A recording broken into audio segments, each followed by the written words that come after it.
ठाकरेंच्या शिवसेनेला मुंबई, कोकण आणि त्यापाठोपाठ आता पश्चिम महाराष्ट्रात मोठा धक्का बसण्याचे चिन्ह आहे।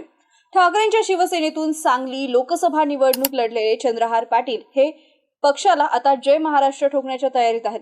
सोमवारी चंद्रहार पाटील हे शिंदेच्या सेनेमध्ये प्रवेश करणार आहेत, अशी माहिती मंत्री संजय शिरसाट यांनी दिली आहे।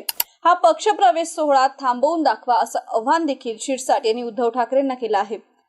काँग्रेसच्या नेत्यांनी शिवसेना पक्षप्रमुख उद्धव ठाकरे यांच्याकडे चंद्रहार पाटील यांच्या उमेदवारी मागे घेण्याची विनंती केली होती, पण खासदार संजय राऊत हे चंद्रहार पाटील यांच्यासाठी आग्रही होते आणि विशाल पाटील यांनी महाविकास आघाडीमध्ये बंड केला। विशाल पाटील यांनी अपक्ष अर्ज दाखल केला आणि त्यानंतर सांगलीत तिरंगी लढत झाल्याचं पाहायला मिळालं।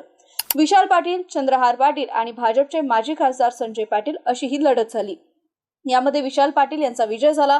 एवढंच नाही तर चंद्रहार पाटील यांचं डिपॉझिट देखील जप्त झालं।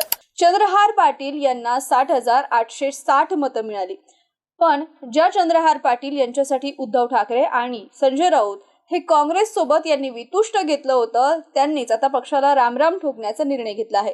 चंद्रहार पाटील हे सोमवारी अर्थात 9 जूनला शिंदेच्या सेनेमध्ये प्रवेश करणार आहे। हिम्मत असेल तर हा पक्षप्रवेश सोहळा थांबवून दाखवा असं आवाहन मंत्री संजय शिरसाट यांनी ठाकरेंच्या शिवसेनेला केलंय।